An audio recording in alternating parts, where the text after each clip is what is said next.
कैसे देख रहे हैं और क्या इन लेवल से हम आगे और तेजी बनाए रख सकते हैं, बरकरार रख पाएंगे या थोड़ा मुश्किल दिखता है? डेफिनेटली बाहर बारिश है और मार्केट में भी बारिश ही हो रही है अभी, right? So picture is very good. मैं लास्ट 2-3 हफ्ते पहले आई थी, तब भी मैंने आपको बताया था कि स्ट्रक्चर तो एकदम अच्छा ही है। जब भी कोई भी डिप मिले तो वहाँ से बाइंग करना ही ज़्यादा अच्छा था, और कंसोलिडेशन तो रहा, फिर then market again it showed that momentum, right? और मोमेंटम के पीछे ट्रिगर्स भी बहुत सारे थे। वो main trigger was HDFC and HDFC bank merger. तो ये ट्रिगर मेजर ट्रिगर था मार्केट को ऊपर ले जाने के लिए। और मैंने आपको बताया था कि निफ्टी में मुझे 19,000 का लेवल बहुत जल्दी दिख रहा है, और actually we touched 19,000 and we have even moved about that. So अभी भी मुझे एचडीएफसी बैंक की वजह से ही, because they are the largest market cap stocks, जो ये रखते हैं, उसमें ताकत है कि मार्केट को ऊपर खींच के लेके जाएगा। और उससे ऊपर भी फंडामेंटली भी एवरीथिंग इज गुड। वो इंटरेस्ट रेट्स में भी पोज आ रहा है, so fundamentally nothing is, no bad triggers are there. So मुझे अभी भी लग रहा है कि पार्टी चलती रहेगी। पर ऐसा नहीं है कि कभी जो भी हाई मिले उसमें ही हमको ले लेना है। You have to wait for some dip and then you have to buy. मुझे स्टिल नजदीक में 19,500 का प्राइस तो नजदीक में दिख रहा है, और ऊपर जा सकता है, 21,000 तक का टारगेट भी आ सकता है अगर टेक्निकली ये सब चलता रहा तो। पर नजदीक में तो मुझे अभी भी अच्छा ही लग रहा है, पर you have to wait for the dips if you want to buy, right? जी और बैंक निफ्टी में भी 45,000 का लेवल मैंने आपको बोला था, और वो same level almost we have touched. और वो एक साइकोलॉजिकल फिगर है, वहां से थोड़ा नीचे आ सकता है, पर every dip is a buying opportunity. So ये सब हमको ध्यान में रखना है। और एग्जैक्टली वो मार्केट टॉप पे भी है, तो हमको, मतलब वो हमारा जो रिस्क रिवॉर्ड रेशियो है वो मेंटेन नहीं होता है, तो फिर हमको हमारा स्टॉप लॉस को भी ध्यान में रखना पड़ेगा।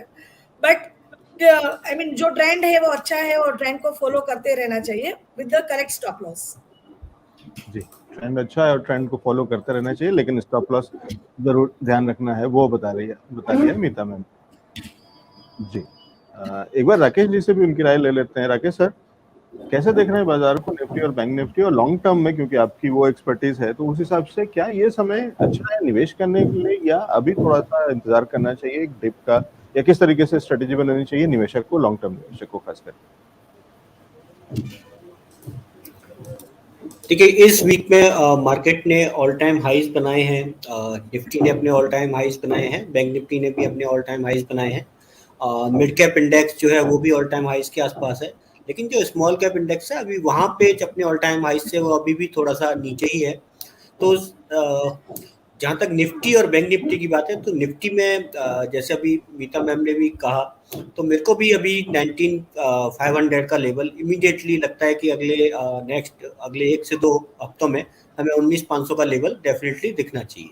लेकिन एक छोटा करेक्शन कहीं ना कहीं एक बिल्कुल संभावित है, क्योंकि यहाँ पे हम एक उच्चतम स्तरों पे हैं। तो कहीं ना कहीं 18,900 या 19,000 का जो लेवल होगा, जहाँ से कि ब्रेकआउट हमें मिला है, और वहाँ स्तरों तक एक रीटेस्ट आ सकता है। तो कहीं ना कहीं जो निफ्टी में जिनको लॉन्ग करना है, कहीं ना कहीं उन लेवल का वेट करें, और वहां पे ही फ्रेश लॉन्ग की एडवाइस रहेगी। एक स्टॉप लॉस जरूर लेके चले 19,500 के टारगेट के लिए। जी, तो एक स्टॉप लॉस बता दिया है 19,500। राकेश सर, एक बार बैंक निफ्टी पे भी अपनी स्ट्रेटेजी बता दीजिएगा। हाँ, देखिए, बैंक निफ्टी में भी जिस हिसाब से ट्रेंड है, एक ब्रेकआउट तो मिला है, बट बैंक निफ्टी में जो हमें कैंडल्स दिख रही हैं वो बहुत स्ट्रॉन्ग कैंडल्स नहीं नजर आ रही हैं। तो बैंक निफ्टी में हमें लगता है कि थोड़ा सा मोमेंटम उतना ज़्यादा नहीं रहेगा, बट फिर भी 45,000 का एक साइकोलॉजिकल जो लेवल है वो डेफिनेटली बैंक निफ्टी अगले हफ्ते में टच कर सकता है। और उसके बाद एक थोड़ा सा फॉल एक हम देख सकते हैं 44,100 के आसपास तक का, 1,000 पॉइंट का फॉल हो सकता है। वो एक बेस्ट अपॉर्चुनिटी रहेगी to enter again in bank Nifty. जी, ठीक है, तो ये है राय राकेश सर की। और पंकज जी के पास चलते हैं, क्योंकि एक्सपर्ट हैं वो टेक्निकल्स के, चार्ट्स के, और शॉर्ट टर्म में किस तरीके से देख रहे हैं ये वाला आने वाला हफ्ता कैसा है, क्योंकि लॉन्ग टर्म में तो सभी लोग सुपर बुलिश हैं, लेकिन एक बड़ी तेजी के बाद क्या एक रिट्रेसमेंट क्या एक प्रॉफिट बुकिंग जैसा कुछ देखने को मिल सकता है? पंकज जी, क्या राय है सर? अलग जी, सबसे पहले तो आप सभी को बहुत बधाई हो कि मार्केट ने जिस तरीके से अपने नए हाई छुए हैं, तो ट्रेडर्स और हम लोगों के लिए ये दिवाली वाला माहौल बनता है।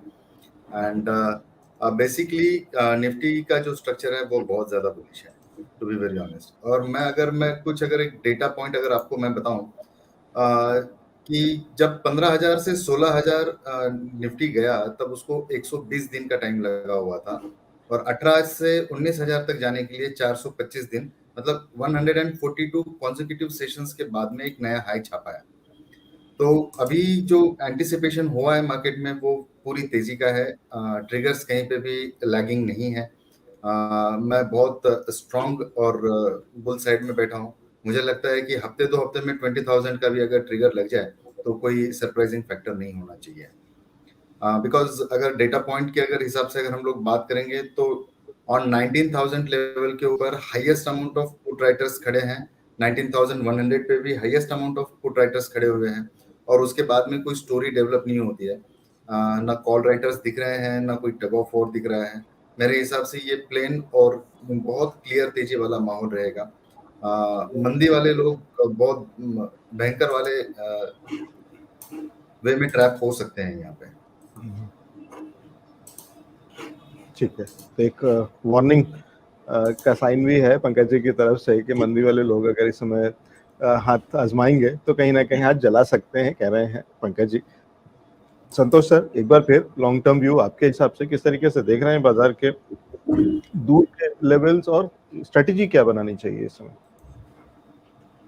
संतोष सर जी, आप अगर देखें कि मार्केट जो है उसमें ये जो तेजी है, अगर आप देखें टेक्निकली, मुझे लगता है कि काफ़ी बड़ा फंड फ्लो है एफआईआईज के द्वारा। अगर आप देखेंगे लगातार कह लें चौथा महीना है, और लगातार 2 महीने से तो तकरीबन 27,000 करोड़ रुपए जून में पंप किया उन्होंने कैश में, और 27,000 करोड़ के आसपास ही मई के महीने में पंप किया गया था। तो एक बड़ा फंड फ्लो आ रहा है। दूसरी चीज़, अगर इंडेक्स पे देखेंगे आप कि जो एसजेएक्स निफ्टी ट्रेड हो रहा था फ्यूचर में सिंगापुर में, वहाँ पर ट्रेडिंग बंद हो गई है। अब सोमवार से वो ट्रेड जो है हमारे गिफ्ट सिटी में हो रहा है। तो ये तमाम बहुत सारी चीज़ें हैं जो कि फंडामेंटली जो है एक चेंज हो रहा है। तो एक ओपन इंटरेस्ट पोजीशंस वहाँ से इस जगह पर आएगी। मार्केट काफ़ी एक्सूबरेंटली हाई हो चुका है इन दिनों। आपको ध्यान रखना चाहिए कि मार्केट जब कभी भी बड़ा बिल्डअप कर लेता है और एक बड़ी तेज़ी आ जाती है, तो मोमेंटम आपको इंडिकेटर्स डेफिनेटली दिखाते हैं कि काफ़ी तेज़ हैं, लेकिन जो है तेज़ी के बाद मंदी, मंदी के बाद तेज़ी, ये चीज़ें जो साइकिल है वो हमेशा ध्यान में रखना चाहिए। और निफ्टी काफ़ी तेज़ हुआ है, और अगर आप टेक्सचर ऑफ द पूरा मार्केट का देखेंगे तो उसमें आपको दिखेगा कि रियलिटीज़ जो है वो काफ़ी बढ़ी है after pause of interest rate. और दूसरी चीज़ अगर आप देखेंगे उसके साथ ऑटो इंडेक्स में काफ़ी बड़ी तेज़ी आई है। तो ये जो 2 चीज़ें हैं ये काफ़ी तेज़ बढ़ी हैं इंडेक्स के विज़ विद। अगर आप देख लें तो और आईटी बहुत ज़्यादा नहीं बढ़ा डेफिनेटली है। बैंक्स भी उतने ज़्यादा नहीं बढ़े। अगर निफ्टी से लास्ट मंथ को हम देख लें कि बैंक्स में कम तेज़ी रही है ओवरऑल बैंक इंडेक्स में। केवल एचडीएफसी में थोड़ा अगर आप देखेंगे वहाँ पर चूँकि मर्जर जो है अंडरवे है, जिसके कारण कि थोड़ा सा इसमें तेज़ी दिख रही है। लेकिन अदर दैन बैंकिंग अगर आप देख लें निफ्टी के ब्रॉडर उस पर, तो दूसरे सेक्टर्स में काफ़ी अच्छी तेज़ी देखने को मिली है। क्या ये जारी रहेगी? थोड़ा सा पॉज लेना चाहिए यहाँ पर, क्योंकि अब इस क्वार्टर के नतीजे जो है फर्स्ट जो क्वार्टर के नतीजे चालू होने वाले हैं, लगभग 8-10 दिन में आप चालू हो जाएंगे। तो आपको थोड़ी सी सावधानी और थोड़ी सी जो है सामने देखते हुए देखना चाहिए कि कैसे नतीजे आएंगे और सारी चीज़ें कैसे फ्रक्टिफाई होंगी, क्योंकि ये सारी चीज़ें जैसा मैं बता रहा था कि चेंज हुए हैं फंडामेंटली।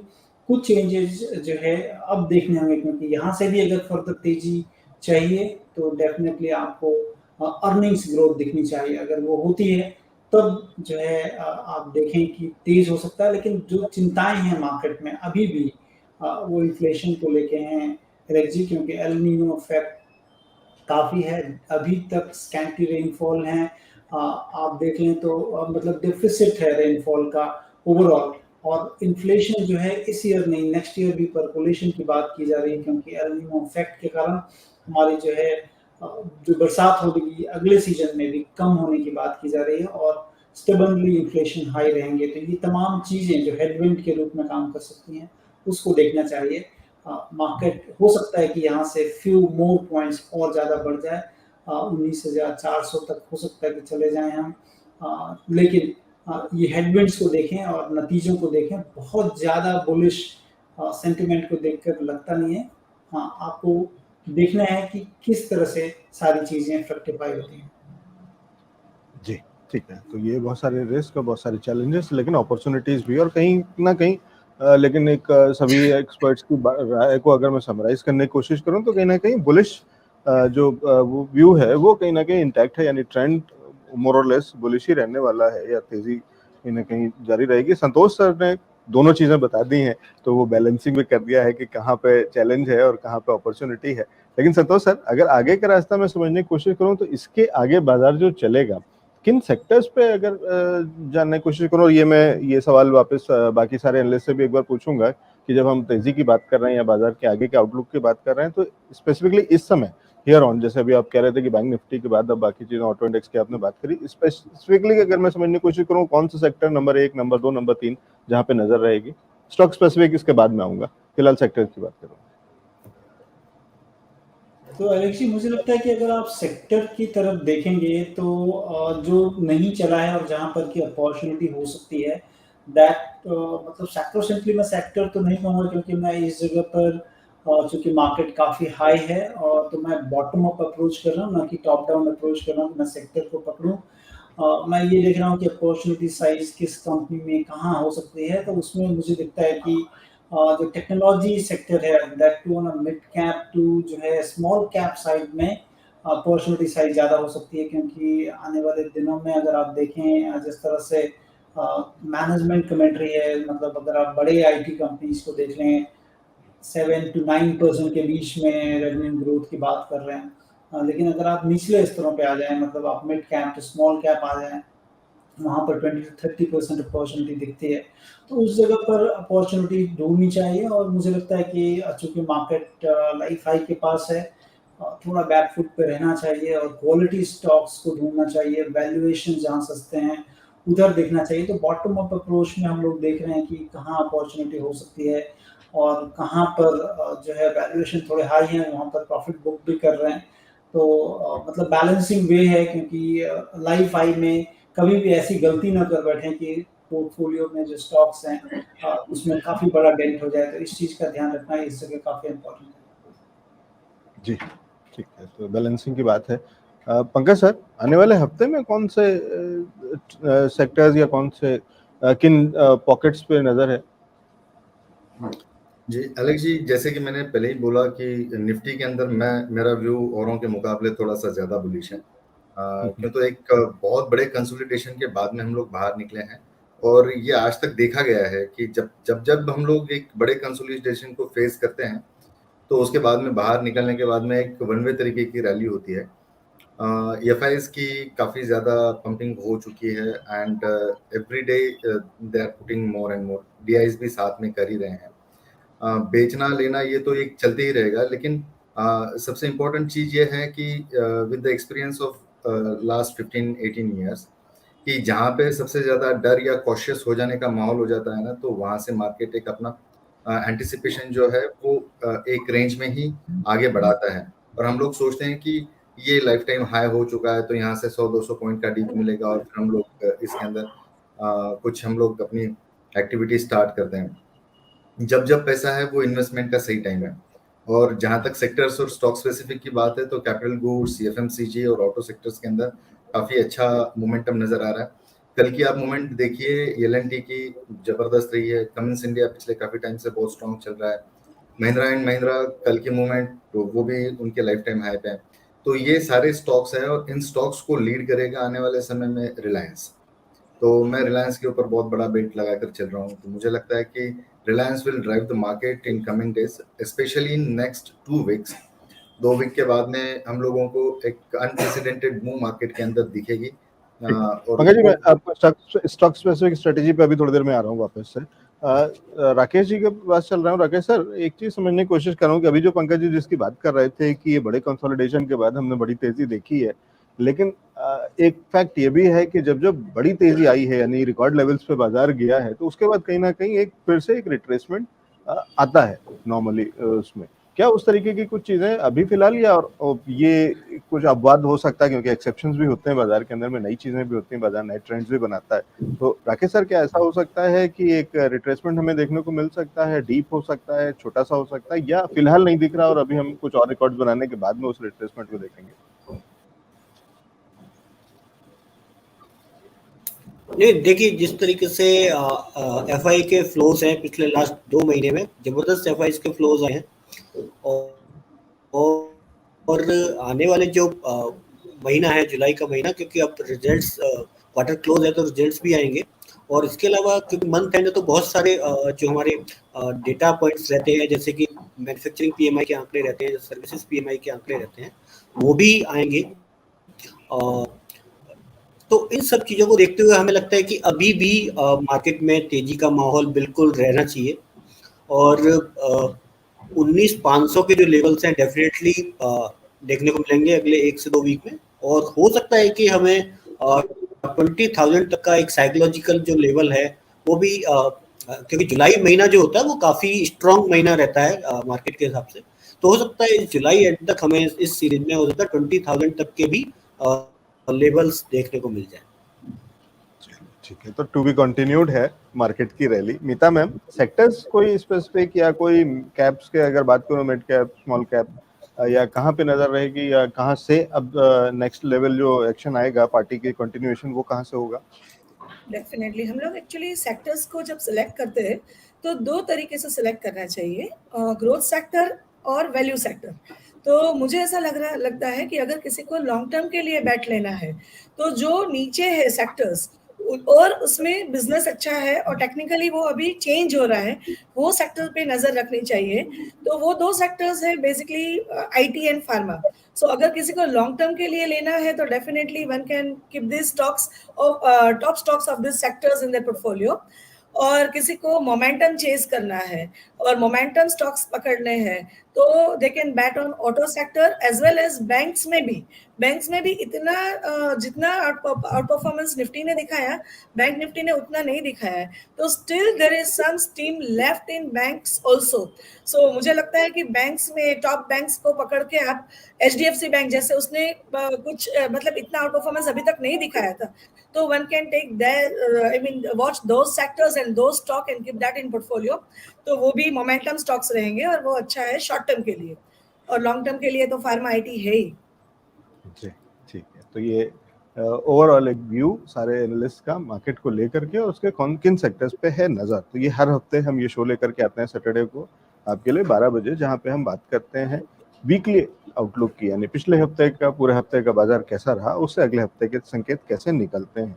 एक छोटे से ब्रेक के बाद वापस आ रहे हैं, उसके बाद स्टॉक स्पेसिफिक स्ट्रेटेजी जानने की कोशिश करेंगे, समझने की कोशिश करेंगे कि जो अगला हफ्ता है उनमें किस स्टॉक्स पे नजर है एक्सपर्ट्स की बाजार वीकली में।